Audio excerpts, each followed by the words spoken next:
I haven't done this in a while. Hold on. But wait, hold on. We're live, but I haven't done it. See, now this is why I shouldn't be doing this.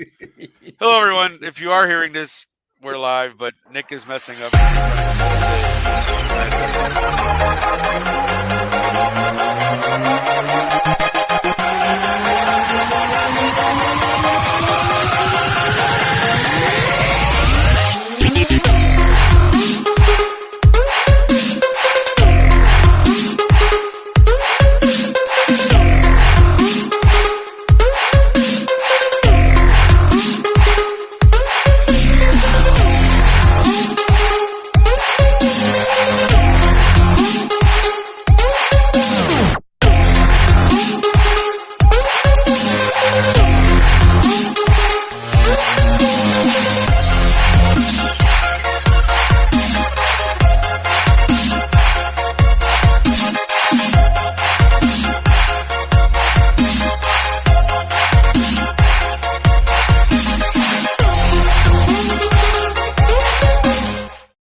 Evening, ladies and gentlemen. I apologize for that opening there. As you noticed, Delilah is not with us this evening. Delilah usually is running the show behind the scenes. She wasn't able to be with us. We hope she gets better soon. She's just a little under the weather, so we'll miss you, Delilah. Get better soon. So the controls were left to me, and as you can see, I already was off to an auspicious start because I thought I had to click all of the things that were going live on. And so I panicked for a second and went, oh, wait, are we live? Who's seeing this besides us? So that's why I was late hitting the button, so I apologize. But, hey, it is Tuesday. It is time for the Roundtable. You know what it is. You know who we are. You know what we're doing. I am Nick Rosario, as always. Thank you for joining us. With me today, of course, the regulars, the regulators of our wonderful program on Tuesdays. Tina Winter. Tina, how are you doing this fine Tuesday? How are you doing? Can't hear you, Tina. We're sorry. Hold on. Uh-oh. See, I'm having my own technical. It's okay. You're right. No, we're good. We're gonna get this going. Don't worry. We're gonna get this going. How are you, Tina? I'm doing good. As long as you don't expect me to be Warren G, we're just fine. Oh, well, why not? Regulators, round up. No, it's all good. Mr. Hendy, how are you on this fine Tuesday, sir? Oh, you're also muted. No, I'm not. I just. Oh, he was trying to be funny, right?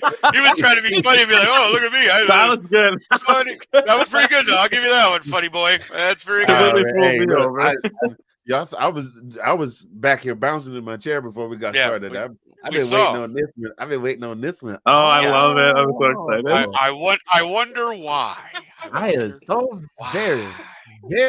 It is wonderful. The ladies and gentlemen, boys and girls, welcome to the first house of the jubilant Falcons fans.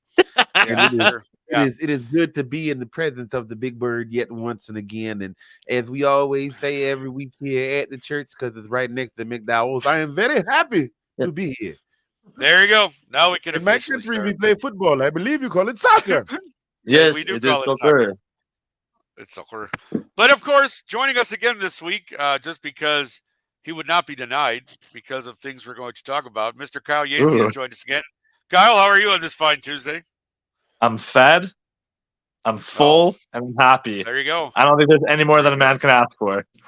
No, on most days that pretty much satisfies me, so I'm with you on that one. So yeah, we're pretty good. But as always, ladies and gentlemen, let's get this started. We always start with a coin toss. Let's check that out, shall we?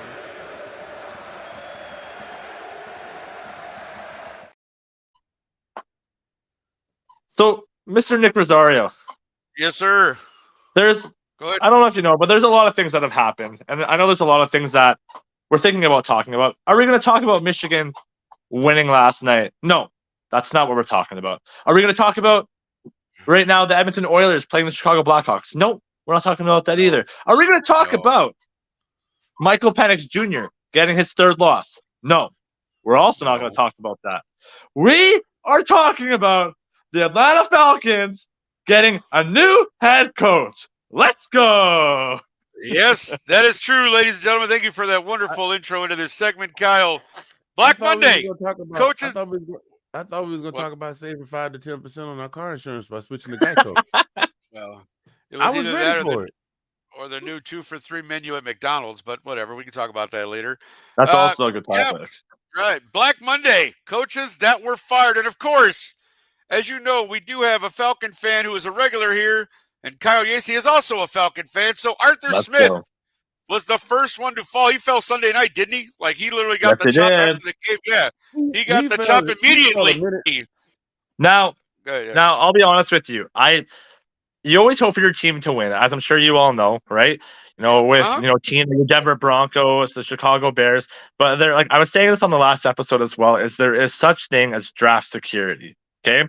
So going into that game, I'll be completely honest with you, I did not want the Falcons to win. To be honest, what I wanted to happen is exactly what ended up happening. And even better, to be honest with you, is I wanted Atlanta to get destroyed by the Saints. And then on top of that, I wasn't expecting the cherry on top to be Arthur Smith almost getting into a fight with Dennis Allen. And at that point, at that very point, I'm like, you look terrible. Get out of our franchise. That's it. So I was happy. I was super happy that it happened on Sunday night. It was a little unexpected. I was thinking maybe Monday early, but no, it was the absolute right decision. Absolutely. They waited too damn late to do it. I don't think. Right. I mean, I think a lot of people knew it was coming. Obviously, especially you guys, because you follow the team. But I made a joke because I thought it was kind of funny. Like the whole thing that happened on Sunday with the scoring the touchdown late for Jamal Williams and all that whole thing, and it was like, well, would it really have made a difference? Like, so you lost by 31 instead of 24. Your job was gone anyways. Like, what are you getting upset for, Arthur Smith? Just leave it alone and take your L and just know that you can go look for another job now. We'll see. But Handy, how about you? What do you got to say? We know, believe me, Kyle probably could talk all night about this. Pumped. Yeah, he's pumped. What about you, Handy? How are you feeling about Arthur Smith getting the old axe? Sorry, I've been watching that Cat Williams video for a whole week now. Oh no. Cat, no. See, then I came out my mouth with Cat. They should have fired that dude about a season and a half ago. He should have been gone. Like it doesn't take 3 seasons to figure out that he's not the person for the job. Hell, this dude started working at my job 3 months ago, and I could tell he needs to transfer to another department, and that's 90 days. He ain't even finished training yet. Okay. Well, is it about the money? Because they gave him a big old fat contract, and he's probably gonna make all his money. Listen, last time I checked, the biggest retailer in the United States is the one with the big blue box. I ain't gonna say that name, but it sounds like false smart. So and if you buy something that's not perishable and it don't work or you don't like it, you can take it back and you can say, hey, I bought this. It was the wrong thing. It was the wrong size. I bought it and I didn't like it. And you bring it back, you sit it down, and they will gladly give you your money back. I think these NFL franchises need to start instituting a money back guarantee on their purchase. That man should get back every nickel he stole. That man knew good hell well. That's like me going and applying for a job working at NASA. That man knew good hell well he couldn't coach no damn football. He didn't look like he ever watched football a day in his life. On top of that, though, Handy, is like what we're paying him now. That's the outrageous part. I think he's getting like something like $17,000 a day. What? Really? Wow. Yeah, he's getting. You have to go look it up. There is like some kind of stat right now that what we're paying him for the next 3 years is absolutely outrageous. Hey, Jimmy Johnson, Jerry Jones. I'm sorry, Jerry Jones. If you ever decide that you need another quarterback, you want to try something different. I know you like to spend money on stuff that don't make no sense. Call me. Arthur Blank ain't gonna hire me. I'm just saying that man should be gone a long time ago. Didn't that whole thing with him getting mad at Dennis Allen over that play? That's like y'all remember the Kevin Hart special where he talked about how his dad got beat up and then want to talk trash after. That was exactly what that was. He talked, we good now, Dad. Say that. The winner's supposed to say that. He will get mad. Man, sit down. You got embarrassed. Embarrassed Falcons Nation. The Last of Us still watching the Falcons after they lost to Tom Brady. Yes, I'm not ever letting go of that. The Last of Us is still hanging on after you built the big ginormous. Okay, so the stadium is beautiful and the food is cheaper than most other NFL stadiums, and that's a plus. But that's about the only plus to being a Falcons fan right now. Yeah. No, you said it all. The only thing that's kind of the downside is just that Rich McKay's still there, which kind of sucks. But it's more people showing up to the Rob Bass nostalgia tour concerts than it is going to Falcons shows right now. Sorry, I Yeah. don't mean to dog on Rob Bass, but let's be real, he only had 2 songs and only one of them was really popping like that. So anyway, my point in all of this is I am That's that right. one, Take that two. one right there. Yeah. What? It takes Yeah. two to make things all right. I want to rap right now. What? Anyway, my point is really simple. He should have been fired a long time ago. I'm glad they got rid of him. I don't know why it took so long for them to get rid of him. It kind of was like being in a bad relationship and you know the relationship is bad. You like, well, you know what? They got some redeeming qualities. No, they don't. There was nothing that I could find about that man that was redeeming. I don't mean to pick on people for certain things that they can't help, but at least if they're paying him if somebody was paying me $17,000 a day, you know how crispy my lineup would be. That man. No, Andy, how crispy would your lineup be? Well, it wouldn't really be much of a lineup up here because I don't have no hair here. How but I'm crispy would saying it be there, sir? this right here would be crispy like this would be crispy like cream. You hear what I'm saying? Yeah, Arthur Smith looked like he let his 6-year-old cut his hair with a Flowbee in the dark. Alrighty then. Well, there you go. And on that note, let's add. There was kind of a bet here. I mean, you know, for you Falcons fans. So we're going to bring on a guy who lost said bet. And Mr. Spencer, thank you for joining us on this fine Tuesday. Would you care to explain what the bet was and what it is you're paying for by losing this bet, sir? Why don't you give us the update on that? Then? Yes, the bet was that I bet that the Atlanta Falcons would make the playoffs. And if I were to lose, I need to have a something to drink, and to explain that Mr. Anthony Handy is one of the most knowledgeable football guys, analyst. I mean, this guy knows his stuff. For 2 years, I'm being very honest. For 2 years, this man told me Stetson Bennett, Ladd McConkey, Brock Bowers, led by Kirby Smart. He told me these guys were going to dominate. And I said, no, it's not going to happen. 2 years in a row, this man told me time and time again that it was going to happen. And it happened. And 2 years, this guy told me the Falcons are going to choke later in the season. And each time it happened. So, sir. Wait a minute. You know what? Thank you. I'm gonna let you finish. But Beyonce had the greatest album of all time. Go ahead. I'm sorry. But just wanted to add, Anthony, with all this like predictions and stuff. I guess this is both. We don't know anything yet. But who's going to be the next head coach and who's going to be the next quarterback? I don't know because it's Arthur Blank, and Arthur Blank is going to Arthur Blank. Just like they say, the math ain't math and the science ain't science, and dogs are going to dog, cats are going to cat. Arthur Blank is going to Arthur Blank. Arthur Blank is probably going to hire somebody from the paint department in one of his Atlanta Home Depot stores. Because that's where it looked like he got. I think Arthur Smith was working on the back of the loading dock. I'm not going to lie to you. I think Zach Wilson's available. Yeah, I don't think that's the way to go. Hackett might need a job too. Nathaniel might need another job. Nathaniel might need a job. The only one that's keeping Nathaniel's job is Mr. Aaron Rodgers, so maybe not. Aaron Rodgers. Well, as much as I love Eric Bieniemy. Yeah, Eric sleeping with Bieniemy. That's right. You never. Well, again, that's another discussion entirely on why that guy doesn't have a head coaching job yet, right? So, well, you never know. Maybe this will be his year. Somebody will give Eric a chance. Here we go. Let's keep a close eye on that. But let us move on a little bit. I appreciate the Falcons talk. We got a lot more to talk about. We also want to add another person here that was decided to join us, and we appreciate that. Mr. Alex Loosemore. Alex, how are you doing on this fine Tuesday, sir? And by the way, before we start, congratulations to your Michigan Wolverines. So, Kyle, we are going to talk about it briefly. You guys won the national title last night, beating Washington. So, congratulations, sir. I know you're a huge Wolverine fan. To the victor goes the spoils, my friend. Yeah, absolutely. Absolutely. How are you How are you feeling? Are you feeling good with everything? You know, you won the national title, all that good stuff. Yeah. Yeah, we're on cloud nine today. That's for sure. Yeah, for sure. Absolutely. Absolutely. And then Jim Harbaugh is going to go to the NFL now, right? And Nathan says boo. So there you go. I guess I'm not so for Washington. sure about that anymore. Right. Your lips to God's ears. They asked him the questions yesterday, kind of like, what does the future hold? Are you like looking at the NFL? and he immediately went to, well, typically we do spring practice starting Valentine's Day. We're going to push it back to March. And he was talking about the upcoming season for Michigan. So that doesn't mean anything, though. That doesn't mean anything. I'm he back did the to same 50-50. thing when he was in the line to take the Broncos job too. Like Hey, Alex. Drake May also said that he really likes Chapel Hill and he wants to stay another year. I was gonna say I was like 95% Harbaugh was leaving. Now I'm back to like 60 leaving, 40 staying. I'm kind of like, there you go. I still think he's gone, but we'll have to wait and see.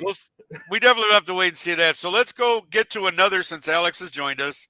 And since Sean is still here, Ron Rivera of your Washington Commanders also got the X. Sean Spencer, you care to comment on?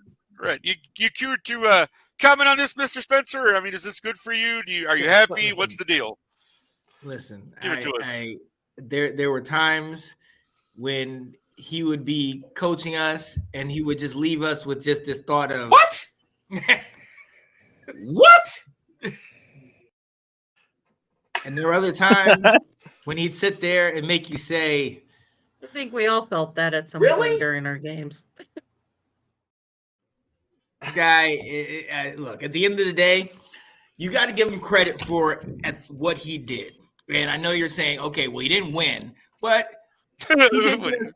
he did get us to the playoffs with the crappy team in the NFC least. Yeah, whatever. He still put the team together while having COVID, while starting 4 quarterbacks, one of which broke his leg. It was coming back from that. One of which is no longer with us, R.I.P. Dwayne Haskins. Then the next year he had to deal, all the while dealing with Dan Snyder, dealing with those in charge, just bringing him down. At the end of the day, he revamped the culture in DC, but he was also in charge of personnel and bringing players in. And his drafts have not been great. This guy, it's funny. One of the things that he's marked by is he was a linebacker. Right. For Chicago, yes, you guys know he's a big game linebacker. Right. Washington never had a solid linebacker in all his time. Yeah. We had Kinda Cole crazy, Holcomb. Right. And the crazy part also, and this is kind of sidebar on EB running back, you know what I mean, all throughout, college and the pros, and we were one of the worst rushing teams in the league. Refuse to use the running backs. Yeah, right. So when you don't use them, guess what? They don't rush. Just saying. At the end of the day, we knew this was going to happen. We knew Ron was going to go, and he kind of. It is what it is. We're going in a new direction. We knew it was going to happen. For me, I come over to the side where I'm okay with it. I'm good. Let's see who else we're getting in and things of that nature. But at the same time, I do got to throw that respect to him because when he came in, we were 3-13 and we had Josh Johnson as our quarterback and we get Chase Young and everything like that. We were really, really in a dark, dark place. And he kind of brought us together. It is more of a moral support victory. You know what I mean? Right. He's always kind of had us relevant at certain times. We always win the game we're not supposed to win, that type of thing. But at the end of the day, the bottom fell out this year, and that's just what it is. Understood. No, again, you and I have had massive discussions, so we could probably go on for, a half hour as well about Sam Howell and all the stuff that happened this year and why things went the way they did. But at the end of the day, that was enough for new Washington management. There's a new coach. There's going to be a new coach in the D.C. area next year, my friends. So that should be interesting to see who ends up in good old Washington. But let us move on because there was another coach that was fired. And Ben says Rivera's best years were in Carolina in the mid-2010s. Washington era wasn't his best, but previous ownership didn't help him. His cause and also his health issue unfortunately got in the way. Probably all true, Ben. That's not a false statement by any means. He was had a super. He got him all the way to the Super Bowl. They couldn't pull the victory, but they got there. And again, we wish Ron the best. I've always been a fan, obviously, from his playing days here in Chicago. So I always rooted for Ron wherever he went. So hopefully he'll end up somewhere. It's a new chapter in Washington. Thank you. All right, we'll see. Nathan agrees. New time for a new chapter there, Nate. And I'll be interested to see what happens. But of course, as I mentioned, we did have one more coach that was fired, and he was fired this morning. Yeah, this one. This one shocked me actually. Did it shock you? I don't know. Why did it shock you? Well, to me, I don't know. Like, I think Mike Vrabel's actually a really good coach. So, I don't know if I would have necessarily tossed him, but like wherever he lands, he's gonna do well. I'm gonna be honest. So, I don't know. I don't think it was necessarily the right move. I actually think the Tennessee Titans were trending in the right direction. With like even Will Levis, like that's gonna be their guide, right? Like all they would need to do is maybe build around it a little bit more. Even with Derrick Henry potentially leaving in free agency, like I don't think that was the right move, but that's just me. Well, that's I Tina, actually kind of. Good. Okay, yeah, Tina, go ahead. Okay. I was going to let Tina jump in there. Go ahead, Tina. Give us your thoughts on the Tennessee Titans getting rid of Mike Vrabel. I was just going to say, like, they were supposed to do well last year. They didn't do really well. They started out hot and then they got cold. Derrick Henry wasn't doing anything. Their wide receivers fell off, and the same thing kind of happened. They had a little push once in a while. The game we all remember with Will Levis, where he ended up, what was it? He threw the ball and then ended up intercepting his own ball or something like that. So I think they were hot in places, but it wasn't going the right direction. I agree. I think Mike Vrabel is a very good coach. Mm-hmm. I just think there was something else going on, and so it was gone. Mm-hmm. Go ahead, Sean. You were going to say something? Yep.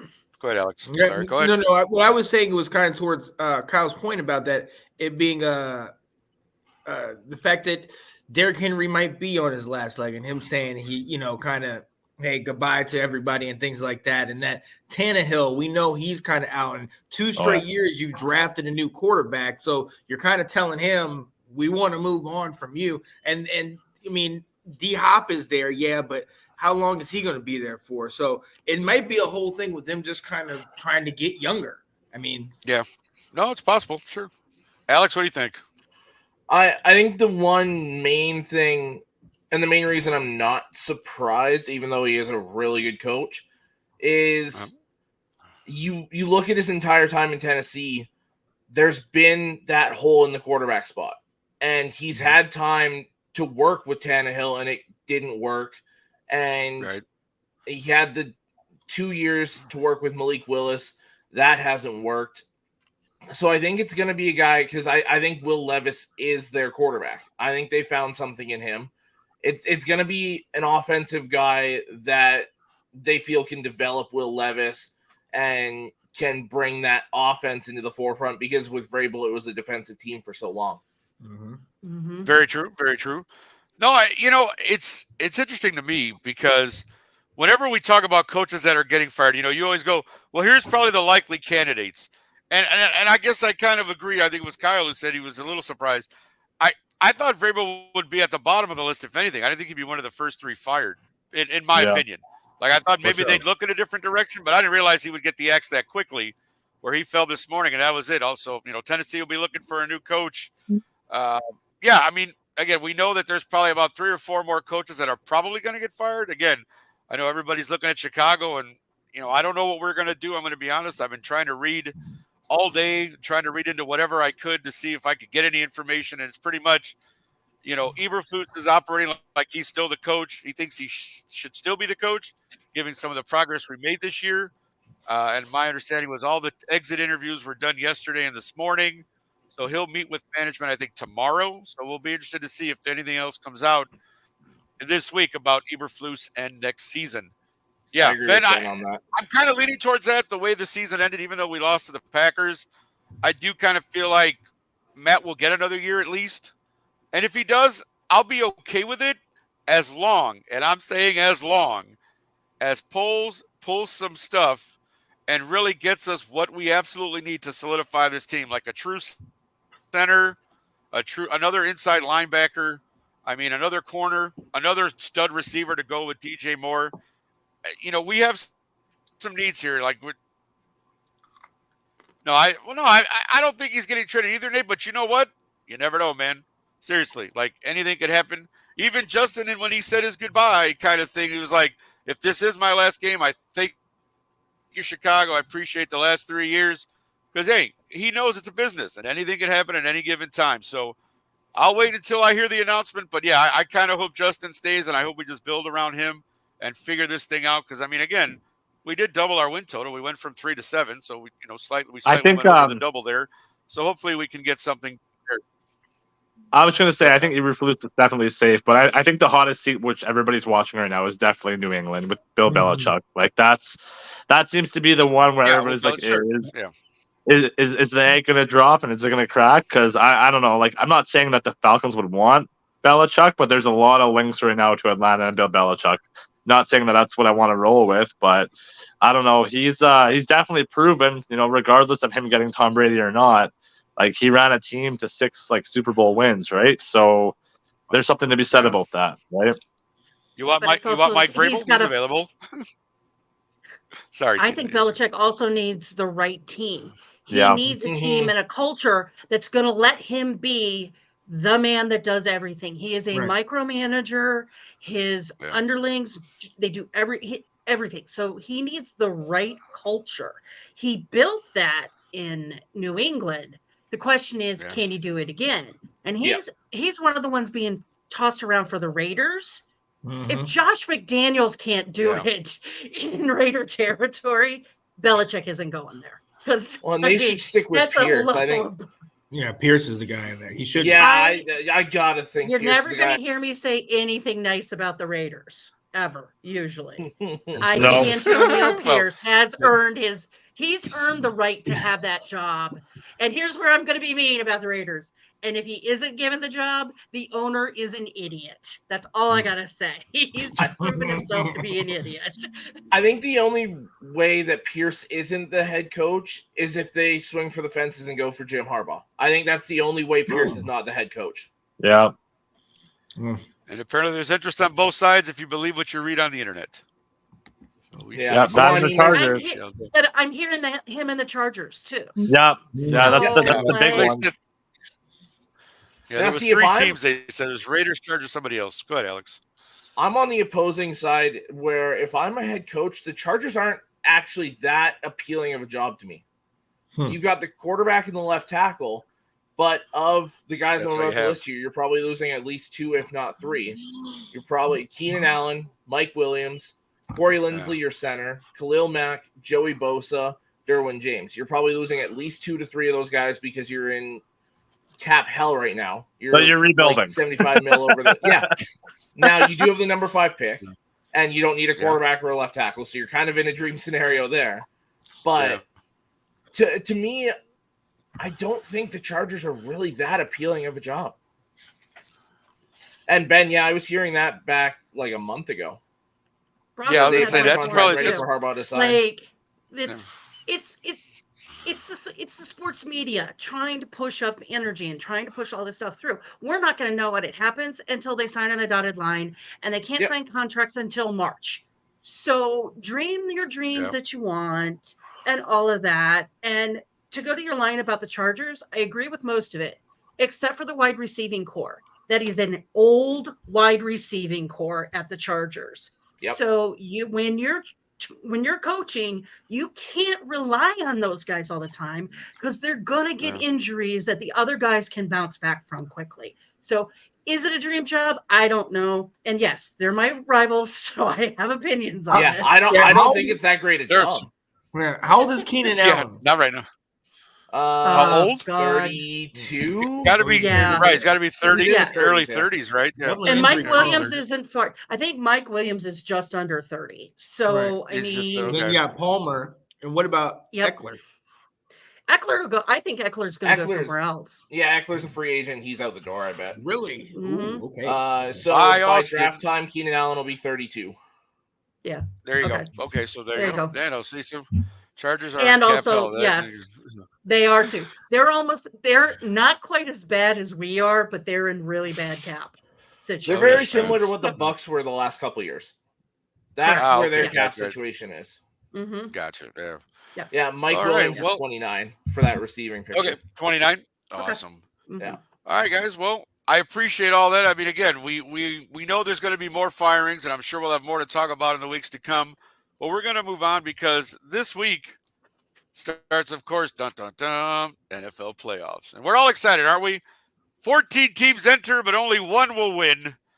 Starting this weekend, obviously, the playoff picture is very clear to all of us. We've got, of course, the 49ers and Ravens are our number 1 seeds, so they get those first-round buys. which is always nice. So we're going to go ahead and get into these matchups a little bit. And we'll start right here. We'll start with the first one just because it's fun and we get to make fun of the Cowboys.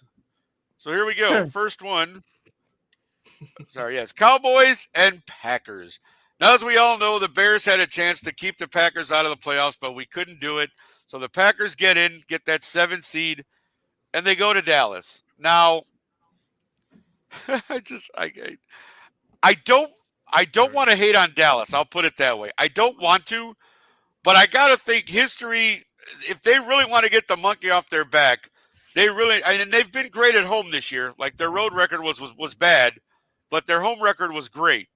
And they get a home game here with Green Bay. But Handy, I'll start with you, man. What do you see from this matchup? Does Dallas do what Dallas usually does? Can Green Bay pull the upset here in Dallas? What do you think? Absolutely. Because I mean, until proven otherwise, it's always going to be the number one factor is going to be home or away. It is Dallas in the playoffs. So I absolutely, because we've seen it happen before the Dak Prescott era with Tony Romo. He's just greatest team in the league every season, bounced in the first round of the playoffs. I think Green Bay has the ability to do just that. And they're coming away from the frozen tundra to play in Jerry World in the Dome. I mean, it's a hostile environment as a visiting team, but I think they can make that. I think they can make it happen. Okay. And how many times has Green Bay bounced the Cowboys out of the playoffs? Well, see, I don't have that stat in front of me, but yeah. Because we, yeah, Claude, I know it. I don't have with Aaron Rodgers. Or that's the deciding factor. Can Jordan Love do what Aaron Rodgers has done in the past? Right. And I think that's where, even though I'd love to see Green Bay win, I think Dallas is going to be able to pull this one out. So, I honestly, at the end of the day, the only thing, there's two Achilles heels for Dallas. One is being on the road, like Anthony said, being at home. They're solid, but at the same time, you have to be able to run the ball. Unfortunately, injuries have hurt Dylan and Jones for most of the season, but they're each legitimate running backs. If they can get that running game going and work that play action off of that, maybe they can get something done. But right now, Dallas they're hot right now. So they are. I mean, that's the thing. They really are. They're playing extremely well. The offense is really rolling. So, I mean, yeah, I would pick Dallas in this one as well. But again, Dallas does Dallas things. So we're going to have to wait and see if they can get over the hump. Doesn't have to be. And he's and he's not Aaron Rodgers. And, again, that's the whole argument we could have another time. But I just think, like, the way the kid has played, though, he's shown flashes and he's shown some brilliance. So, I mean, if, he gets a couple of guys open and it, for Green Bay, for sure. Like, he's definitely their quarterback. Yeah, there's no question about that. But, I mean, again, go ahead, Alex. I'm sorry. Go ahead. I was just going to say the other really dangerous thing for Dallas here, looking at Green Bay, is while sometimes it's a disadvantage to have a really young team, which Green Bay is one of the youngest teams in the entire league. I think this is the team that's going in essentially with nothing to lose. You're playing with house money. You're a young team. You got the 7th seed. You're in the playoffs. Yeah. And it's a team in Green Bay that's balling out lately. I think this game is going to be really close, a lot closer than people expect. And I do think Dallas takes it, but it wouldn't shock me the least bit for Green Bay to walk out of this with the win. Yeah, no, and I don't think Jordan Love needs to be Aaron Rodgers. I want to make that clear. I just think he's young. This is his first playoff situation. He's not a young quarterback, but his first playoff situation. And so that's the mitigating factor for me in my head. So this one's going to be interesting because for everything that everyone said, I just think Dallas will probably pull it out in the end. So we'll see. I'd like to be shocked. Yep. I'd appreciate being shocked because I'm not a huge Dallas fan. See, me personally, I want Dallas to win, and it's not because it's Green Bay playing them. I want us to win and have another shot at Dallas. That's what I want. Right. Yes. And as a matter of fact, funny, that's a great segue there, Mr. Loosemore, because the next game on the docket here, right. let's just get into this quarterback versus quarterback who were traded for each other, and now they get to face each other in the 3-6 game. Rams-Lions. Alex, we'll start with you. You're the Lions fan. What are we looking for here? Does Detroit finally live up to what they should have been this year? And then they have. I'm not saying they're bad at all. You guys have won the division. You guys have played very well. No, well, I was going to say, the hype. Everybody's got the hype. But they are the 3 seed here. So, I mean, they are the favorite, obviously. What do the Lions need to do to win here? They need to make a couple stops defensively because I expect this game, neither defense is great by any means in the run or the pass, and both offenses are electric. So I expect this game to be very high scoring. I don't know what the line is, but if you were betting, I'd take the over. Yeah, probably. And right. It's 2 quarterbacks with a lot to prove going against their former teams too. And Stafford coming back to Detroit for the first time. So I expect fireworks, and it's going to be whichever defense can make that 1 or 2 stops is going to win this game. Yeah, it could be. This definitely could be a last possession wins type football game this weekend for sure. And I definitely will be watching this game with great interest. Just like you said, for all of what we anticipate to be an offensive just juggernaut. Both teams throw the ball. You know what I'm saying? Like this is going to be insane. I think this could be one of those, 38-35 scores to finish or something like that. Because I think both offenses are capable of that. So overtime I definitely be looking for. You think so? Overtime, calling overtime there, Handy? Get to see those new overtime rules finally.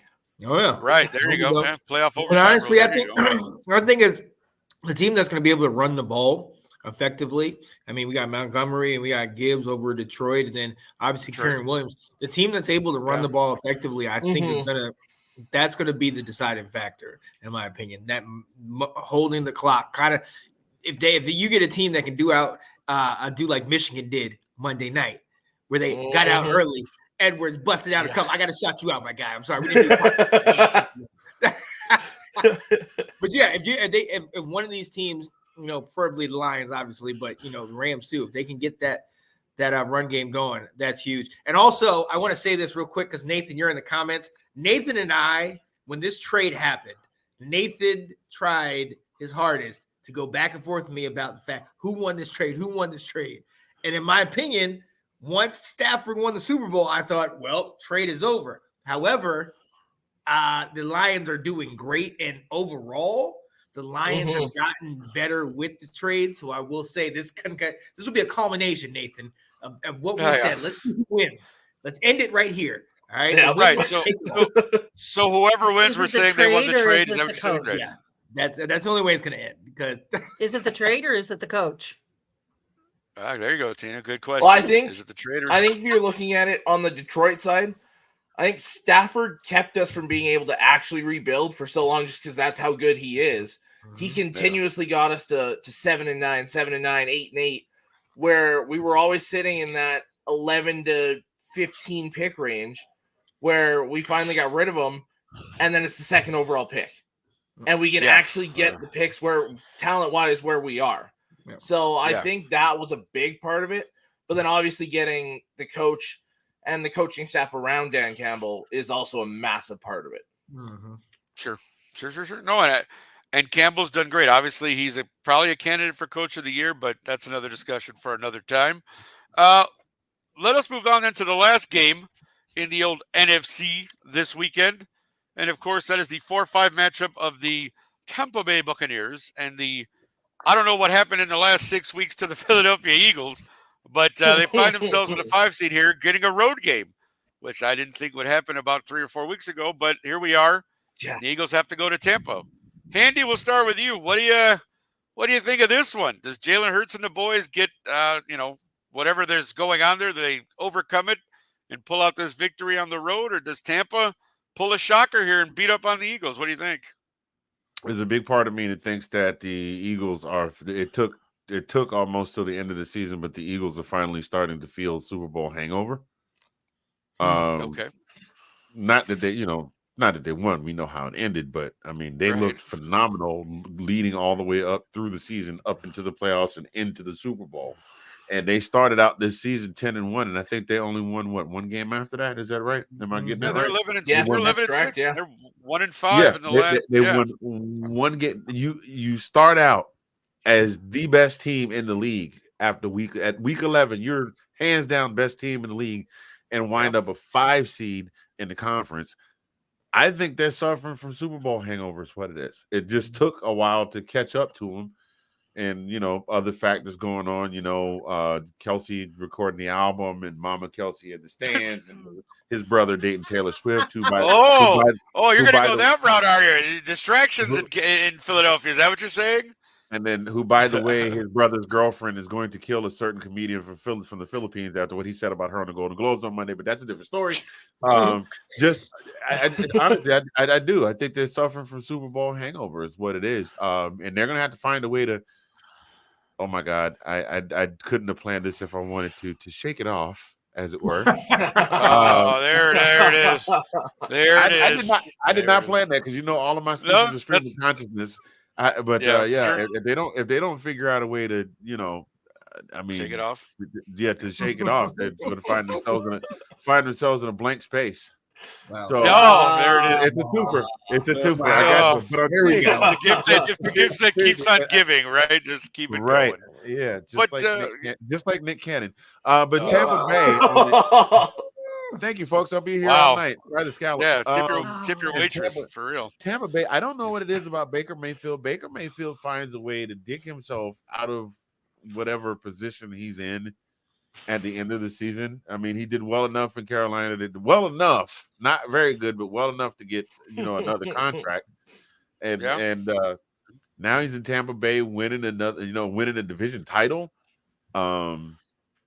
I don't know. I think he's got a little gas left in the tank. There's no telling. I think it's kind of been motivating to the rest of the players that are there. Now, I will say this about Baker Mayfield. It's mighty funny how somebody it's funny when you fall on adversity, how somebody get humbled. Did you guys catch his speech? Not the speech, but you catch what he said in his post-game interview on Sunday? No. We're talking about the same kid that came in and ran the stake down in the middle of the Oklahoma, Right, the middle Oklahoma, of Florida right. State field. In the horseshoe, yeah. Oh, yeah. In the horseshoe and flipping off crowds and stuff like that. And when he got interviewed on Sunday, he said, God's got a plan for me. What? It's all in God's plan. When did you care about God's plan when you was flipping off 90,000 screaming fans in an opposing stadium? I'm just saying. But humility is a wonderful thing, ain't it? They just said, sit down somewhere, son. Okay, yes, sir. I got to go to Tampa. All right, I got to play over there. How many times I supposed to mention your name? Do I have to mention it all 16 or just the one time? Okay. Anyway, I said all that to say that Baker, he definitely, just listening to him talk and watching him play, he definitely seems more focused than the Baker that came into Cleveland, gave him a little spark, and then turned into, look at me, I'm Baker Mayfield. So we shall see. I mean, sometimes it's something to be said about how somebody that's willing to work, that wants to work for what they've got, does when they're up against an opponent. I mean, because realistically speaking, Philly should beat Tampa Bay, but we don't know. For me, right now, that game is a push. It could go either way. With Philly looking like it's looking, it's a push. No, and I think that's the biggest question, and I would just throw it out to all of you. I go Tampa Bay. As much as can Tampa Bay pull this game out? Like, is it absolutely? Does it rely on Baker? But I mean, does it fall mostly on Baker to play well for them to win this game? Because we all know they can live and die with him. So is it really on Baker Mayfield to have a phenomenal game this weekend for Tampa Bay to pull this victory? Alex, go ahead. I don't think it relies as much on Baker as it does that offensive line, because I think the major thing that you've seen with Philly, I think teams have started to figure out attacking their defense, that if you limit that defensive line pressure, that secondary can get picked apart. They are not very good back there this year. And if you can stop Fletcher Cox and Jalen Carter and Brandon Graham and all those guys, the 5-6 deep they are defensive line, then you can attack the secondary. And with the weapons Tampa has outside, I think if they can give Baker enough time to make those decisions, they can easily take this game from Philly. No, But nope, here's sounds the thing. good. But let's also be very, very honest about this. If they lose, it's going to get blamed on Baker. No Right. questions asked. Yep. So It's the and guy that's walking out the thing. door. So yeah. Right. Yeah. Mhm. So I'm going to continue with Handy's little thing and say, never in my wildest dreams did I think Oh. Baker would come up with the style he came up with this season. Considering There you where go. he's been, Yeah. what he's Yeah. done, gotten jumped around everywhere from team to team to team. I've always liked Baker. Yeah, he was a hothead. Yeah, he was a beep when he was at the Browns, but the kid has talent. Yep. 4,000 Maybe he yards ends this up year. being the- Number one pick for a reason. like, Yeah, Yeah. Heisman right. Trophy. I mean, he's Yep. built like a tight end, not a quarterback. So Yeah. let's see what he can do with that. So there we go. That's just my thought. Yeah. Is I agree with Oh. you, Alex. I think it's the offensive line, and if they can take advantage of the problems in the Philly defense, Mhm. but Baker, it's going to all go on him because. It's the quarterback in this situation because they snuck into the playoffs, how that division was, all of that. Yeah. It's going to be the storyline is he lost the game. Mhm. And but even more than that, the storyline is going to be if I mean, and let's be honest, this game really bodes. It's Philly.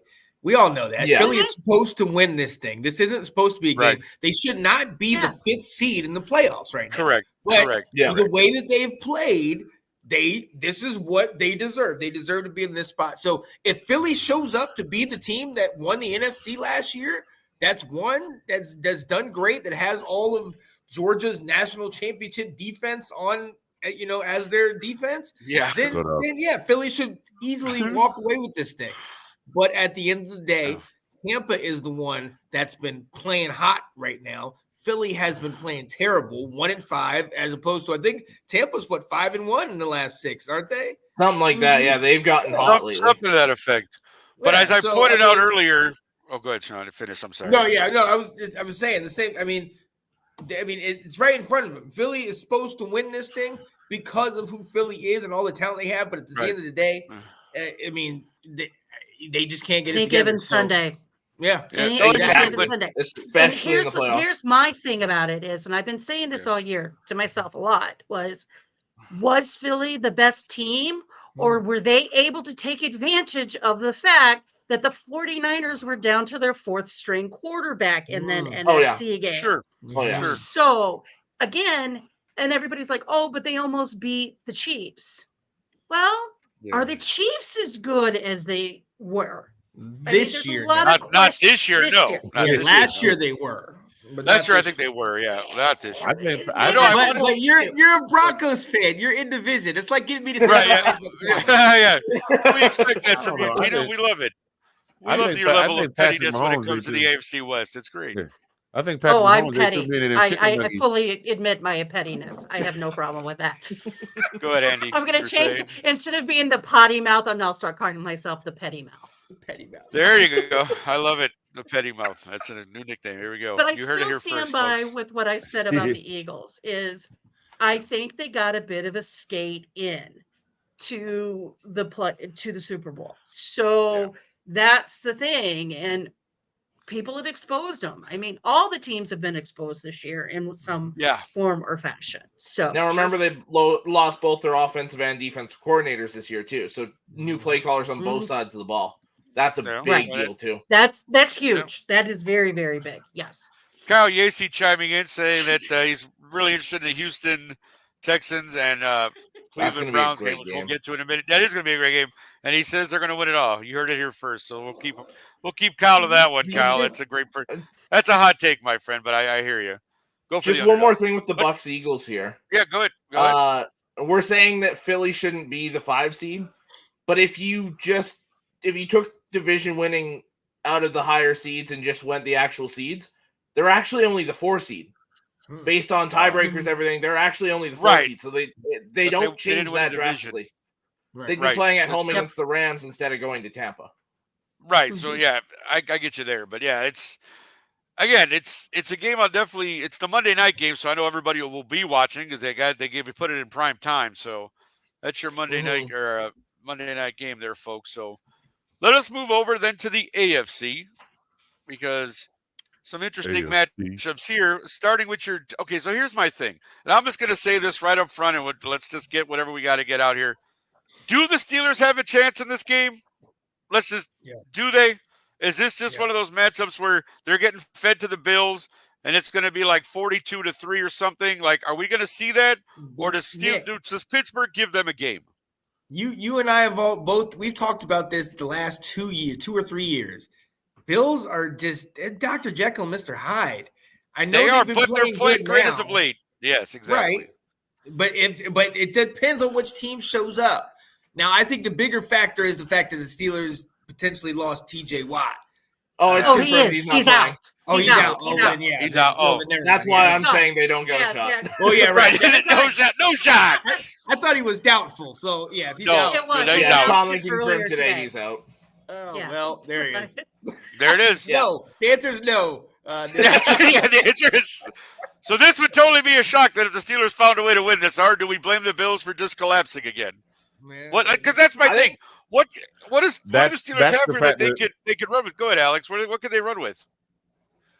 I think the whole whether, like, what's the storyline going to be if they lose? It depends on how they lose. Right. Is it? I can't believe I'm saying this. Is Mason Rudolph in a shootout with Josh Allen? Shoot out very good defenses. Is it Najee Harris and Jalen Warren are controlling the clock with that run game? There are different ways that Pittsburgh can absolutely win this. Yeah. It's just if not very likely.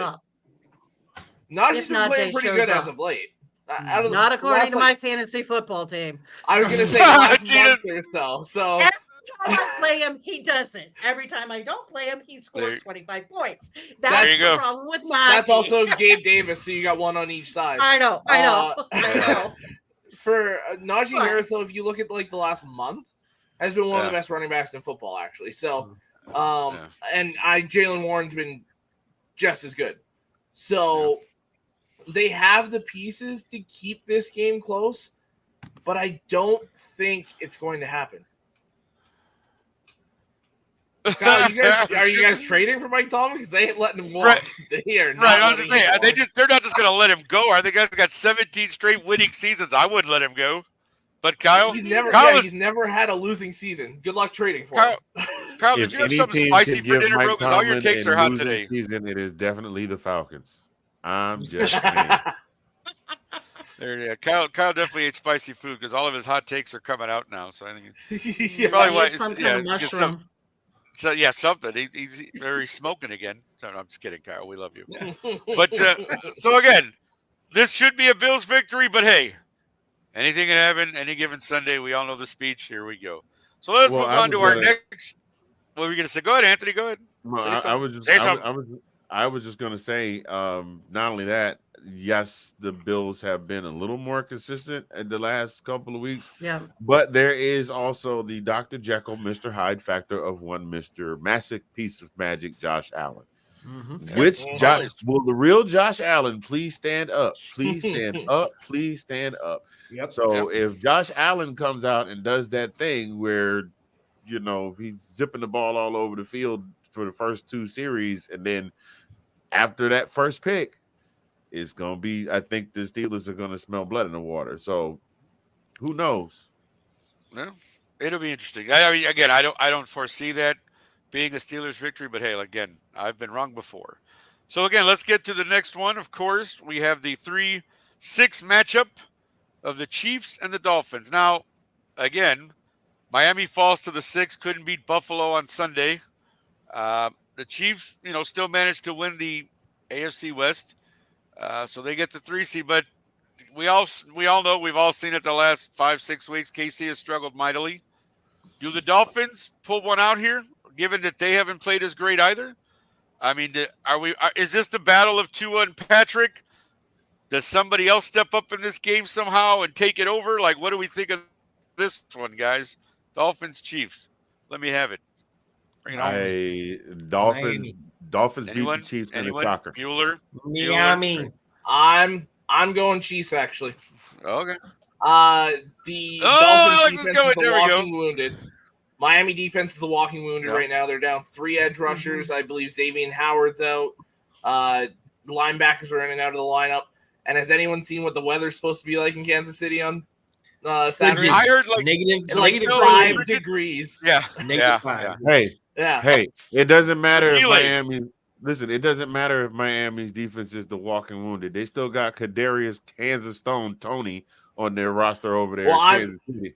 I'm thinking there's going to be the majority of the game's going to be running the ball because it's going to be so cold. It's going to be hard to have a passing game. Yep. So, and to me, the Chiefs, even though that offensive line's been subpar, it's been a good running offensive line. Yep. Against that beat up Miami defense, I am going to lean Kansas City in this. Yeah. Plus, also, there's a possible Tyreek Hill might not be playing. Yep. Really? He was questionable today. Yeah. So see, that would be a big blow to the Dolphins if that happens. Yeah, that'd be huge. Yeah. He's questionable. He had a limited practice today, so we'll see what happens the rest of the week. Keep an eye on that for There's sure. There's no Tyreek. There's I hate saying it.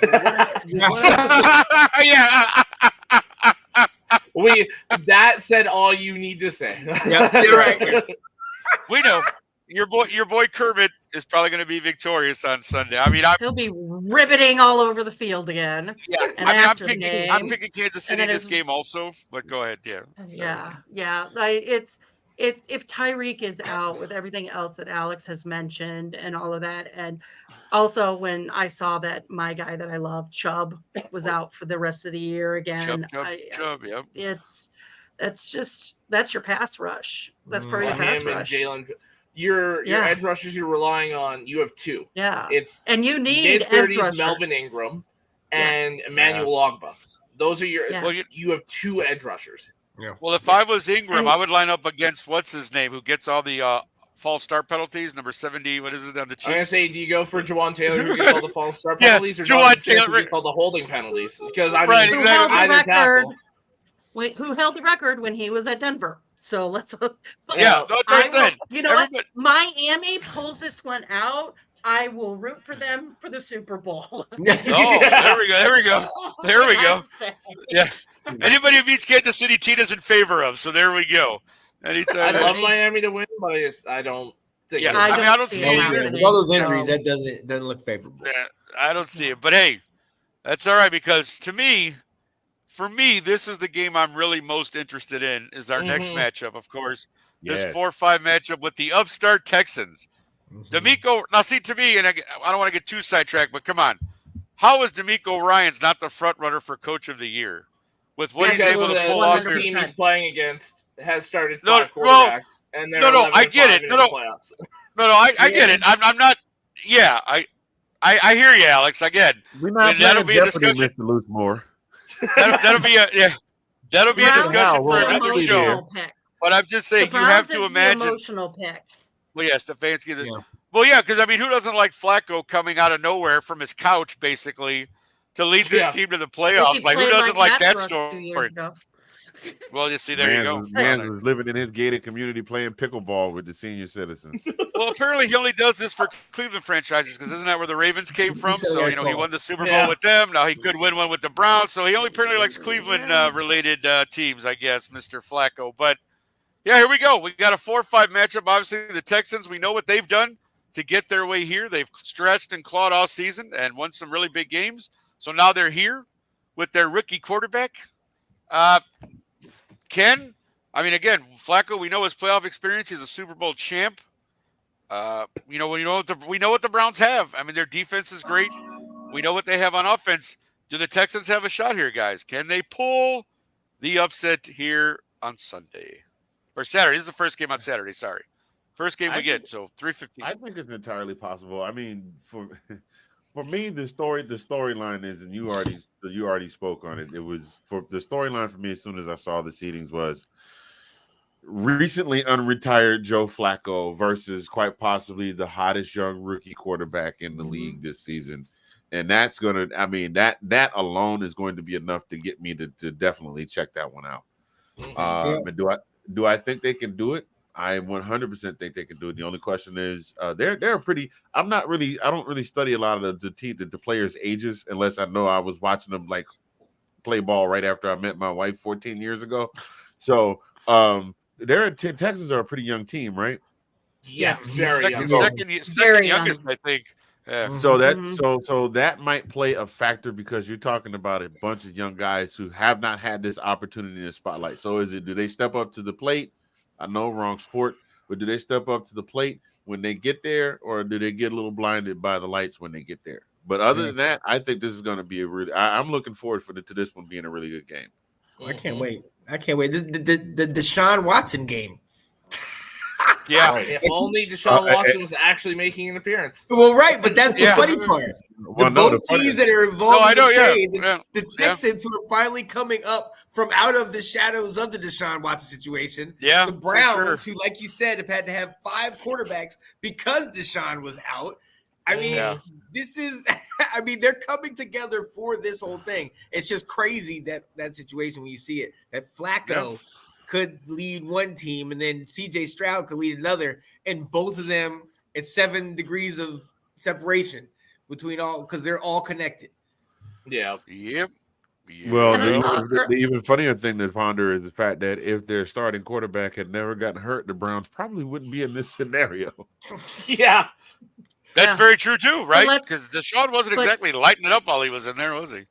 No. Their defense was keeping them in the games. But someone mentioned the Houston Browns game on Christmas Eve. Let's remember, CJ Stroud did not play that game. Amongst Davis a Mills bunch did. of other players. There was a laundry list of Texans starters that did not play that game. I mean, let's just either one wins, it's a Cinderella story as far as it's concerned. Because the Browns, it's because, look, we lost our quarterback and we kept going and we're all this. Houston wins, it's a young team that brings it up. But Cleveland's defense has not been as stout as it was in the first part of the year. So I think this is because of the laundry list, because CJ Stroud wasn't in that game. I think CJ is going to give the Browns defense a bit of a run for their money. Business. He gonna come stand right on the 50-yard line. He gonna spray paint business on it. Go stand on it. Take a picture for the gram. That kid has gumption, and it's just I like it. And this was I hated saying this about an Ohio State guy, but I said this was far and away the number 1 quarterback in this draft. Yeah. And he's shown that. Yeah. He has killed it game in and game out. Yep. And I mean, they allowed Davis Mills to get 2 touchdowns, and within 2 touchdowns of beating them on Christmas Eve. CJ Stroud is a whole nother beast. Him and Nico Collins, that connection they have is unreal this year. And I think it's pretty safe to say Amari Cooper's not going to end up with 265 yards receiving again. Probably not, but yeah. I'm taking the Texans in this one. But Flacco is at quarterback, so Flacco, Joey Flacco. Yeah, Flacco magic.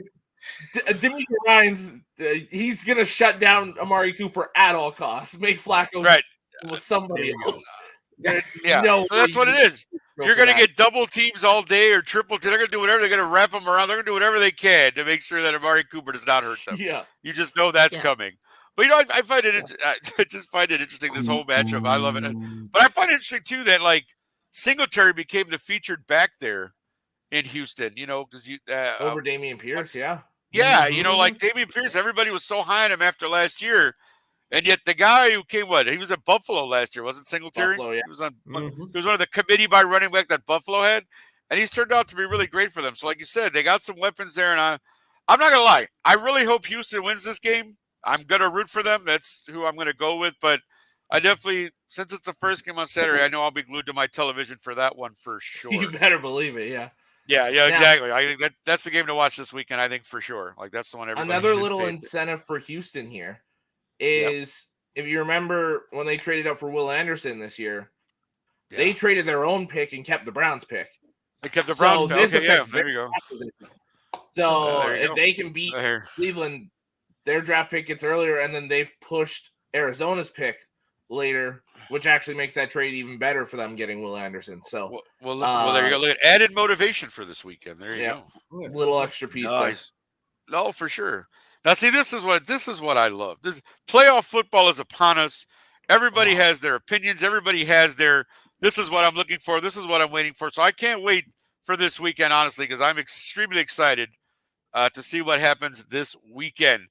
Well, that's as you know, we come to the end of the show. We always have one more segment that we do. But before I do that real quick, just want to thank Kyle Yacey for coming on earlier. I know he really wanted to talk Arthur Smith getting fired, so I could not deny the young man. I needed to let him say his piece. Yeah, I needed to let him say his piece. So thank you. And of course, Sean, always thank you for coming on, sir. You lost your bet. You were a gentleman. You ate your sandwich on the air. Very nice. Appreciate you paying off on your bet there. Right. Wait, just to show pay off your bet, son. That's right. Show my support. No, so Anthony's eating his because Anthony always eats his dinner on here. We know that. Like I said, everybody knows the famous. No. It's been sitting there. Has it been sitting? Remember, then it would fall on the floor if he was right. Because then it would fall on the floor, like I said. Right, you can still eat it though. That's the great part. Of course, we want to thank Alex Lusdorf for joining us. I know. Yeah, right. Oh, it's always a 5-second rule. Come on, it's just what you've never eaten dirt before. Come on, drop it on the floor, pick it right back up. You're fine. Your immune system can handle it. You're good. Air, it's got dirt on it. Right, come on. Right, exactly right. Once you unwrap the sandwich, all the microbes in the air get on it. So what's the difference? Absolutely. Microbes in the air. How about the microbes in the restaurant where it got made? We're not going to get into that one because I've worked in it. Let me tell you, I got stories for you, bro. I got plenty of stories of that. Yeah, it's going to be another fertile conversation. Yeah, like we could all probably tell our horror stories of working in restaurants. So let's not go there. But again, thank Alex for joining us. I know he's still high off of his national championship win last night, so appreciate you coming on, buddy. So as always, we get to the last segment. Oh, of course, man. Like I said, it's been a hell of a year for football, and I'm glad you guys were able to come on and talk with us, later in the year. But one last thought is always what we end with. And so we'll start with our guest, Alex. If you just anything you want that's on your mind, heart to speak, but I have a feeling I might know what it's about, but go ahead and give us one last thought for this. This actually, week. I'm not going in that direction. Oh, okay. Not gonna go there. Okay. I'm focusing it towards the playoffs here, and just I mean, it kind of ties back to the college playoffs. There, we're dwindling down to the end of football for the next little while, and even some people's teams might be eliminated. Some people, their teams are still in, and just enjoy it because. Like that, it's gone, and we're waiting for August again. So just enjoy it while it lasts because it's going to be gone right away. No, I 100% agree with that statement because we're always once the Super Bowl ends in February, you just go, oh, no more football for like 5 months. So or football you see all those countdowns and this many days until kickoff. Yeah, 100%. We're not counting UFL in the spring then. I am. I'm watching that. But no, I mean, but I think everybody's interested because The Rock is involved and they merged with the USFL. So I think people will be interested to see what that looks like or what that is. But so if you want some more football, you'll get some in April. Don't worry. You always get the football fix in somewhere or watch the Canadian Football League if that's your thing. I'm sure Alex pays attention to that. So, absolutely. Handy, how about you? One last thought on this wonderful Tuesday, sir, as we wrap things up. I like you am very sad that football season is coming to an end. Been so busy, it's amazing when you're. I mean, it already goes by quickly anyway. But when you're uber busy at work, and you like tonight is probably the only night this week that I will get a chance to just. This is my chill night. Well, last night I fell asleep on a game. Anyway, no disrespect to you. No disrespect to your folks. No disrespect to your folks, Alex. I did not sleep Sunday night at all. I logged on. I logged on to work at 10:00, and when I blinked, it was like 4 a.m, and I just doing my stuff and went to the gym and went to work. So I was tired when I got home. But anyway, I'm digressing. I'm very sad that football's coming to an end, but I'm grateful for this. I say this a lot. And I want to say it as much as I possibly can because sometimes unfortunate things happen. And I want for you all to know that I love this. I love doing this. I don't Mhm. have to have the encyclopedic knowledge of this guy over here, or the legal knowledge of that pretty lady up there, or this guy right here. I don't have to have like the ability to walk in the room and just kind of take command of the overall while we're doing the show. I love doing this. I look forward to this. I was on my way home and wife texted me and said, well, Cox Cable said that they're doing some maintenance on the lines and it might not be back up until 9:30. I was like, are you serious? Like, I won't be able to do it. Like, you serious? And then I got home and it was up and running. I was like, good. Let me go ahead and jump on and see how much I can get for it. See, you know, they might pull the plug and it might go dark on us like it did on Delilah that one night. But yeah, that's true. That is so true. So I enjoy doing this. If you have something you love doing, I'm actually looking in the camera now. For those of you that are watching, that's how serious I take this. I like to look at my peoples on the screen when I do this, but I'm looking at y'all right now. If you have something you enjoy doing, do it, and do it to the best of your ability and the limits of your endurance. Do it, because you don't always know when the next time is you're going to get a chance to do it. I mean, now mind you, I'm talking about stuff just like in the parameters of legality and not injuring other people's. You know what I'm saying? Make sure you stay in your lane, but right, do sure. it. Yeah, there's an old song that said, "Do it till you're satisfied." Now, I'm not exactly sure that they were referring to this particular scenario, but it's still that's 3 songs I quoted tonight. I'm on a roll, but it fits. You're on a roll, all right. Enjoy yourself. Enjoy yourself, and just life is way too short. I mean, you got time to be mad and upset about other things, but find something that you like doing and do it. That's it. I'm done. All right. Well, no, thank you, Andy, because regardless of anything else, and I know we give you a hard time sometimes about, dropping your food and all that stuff, and, but truly appreciate you being on here. Your wit and wisdom is always welcome, my friend. Anytime. Tina, how about you? One final thought, one last thought here on a Tuesday. I'm gonna go off of one of Handy's comments. He was talking about like do what you want to do, but don't make sure it's violent or whatever. Let me just put a little caveat in there. If you decide to do something violent, whatever, just remember if you get any money out of it, you don't get to keep that. You cannot earn money through an illegal action. Okay. There you go. Well, that's why one of my favorite things on the internet is like reading about some drug dealer who calls up the police and is like, I got robbed. Well, what'd they steal? Drugs. Okay, well, one, you're gonna get charged. And two, right. That's how to good. Get your money. No, probably not. So there you go. They don't feel sympathy for you in that regard, do they? Right? That's not. There goes Handy hiding. I was looking for where they do that at. That's what Handy wants in on that action if you got some right now. No, I can't tell you the not. number of cases we studied in crime law where people were like, as dark skinned as I am, they was my peoples would snitch on me quick. They won't even have to offer them no Burger King. They'd be as soon as they bring them in a room and sit them in a chair, they'd be like, the dark one did it. He did it. Oh wow, there we go. I love it. But to be serious, kind of to go with what Handy was saying, but I haven't really said this before, but one of the reasons why I love coming on this show is because you guys treat us women as equals. That 100%. What we voice, what we say is as important, because I can tell you as a woman sitting in a sports bar saying things once in a while that I have been told, sit down and be pretty. Oh, you don't like. I had one guy. It's unbelievable. And I literally looked at one guy. I looked at him and go, in this day and age, that's the first thing that came to your mind to talk to me about. Right. Sure. So this is a nice space. It allows me to have our opinions just mean a lot, and absolutely it's changing. There's more and more women that are involved in sports media and all that stuff. So all this stuff is changing. So thank you very, very much, guys. And also thank you for letting me be my petty little potty mouth. Anytime. No, just real quickly on that. Like, if you know sports, you know sports. Like, it doesn't have to matter who you are, green, purple, yellow, black. Absolutely. Like, I don't care. Like, if we're talking sports and you can add to the conversation, 100%. I want By all everybody in. means. Yeah, that's. I mean, to me, that's that. Yeah, I get it. Some guys have antiquated thoughts, whatever. Fine, but yeah, not here. Not here.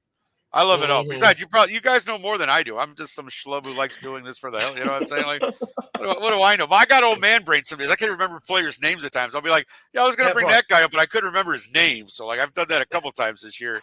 Like, oh yeah, no, that running back over there. Oh yeah, that guy. Yeah, sure. Yeah, that's his name. But for me, well, then also like, yeah, good. I don't know more than you. I just research a lot. Well, yeah, no, right. Oh no, yeah, no. If you're looking for research for me, yeah, no, I didn't write papers in school that well, so I mean, research is not my bag, baby. I mean, if I have to do it, I will. But yeah, a lot of stuff I take is from the top of my head or notes that I take from other stuff. So yeah, so believe me, I am. You're sorry for definitely interrupting. No, you're fine. Like, that's why I say I need people like you. That's why I said I love having you on the show. Your legal mind is enough to just make my head spin, but I love it because at least you can explain stuff in a way that I can understand. Because I know no legal jargon and I don't pretend that I do, and I'm not going to try to learn at 51. That's for damn sure. But to that end, and I just quickly, my one last thought. I did, I had another year around the sun. I turned 51 on Sunday. Very grateful for that, obviously. But I think the biggest thing was just for me is just how great of a year I had last year with a lot of things that went on, and just how grateful I was, especially for this show. Because again, this is an outlet for me too. Like I love to just talk football, and I love to, and like I said, I don't care who it's with. I don't care what it's, we're all here to do the same thing. We all love it.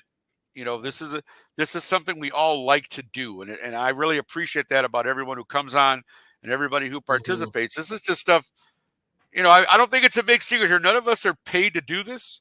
So it's all volunteer of your time and what. So yeah, I'm 100% grateful for all of you that you guys even take the time every week to come on and do this, or are willing, like Alex, to come on and just hang out with us for an hour or so. I mean, I'm totally grateful for that. And, again, I look forward to 24. Obviously, I got a lot of things working right now.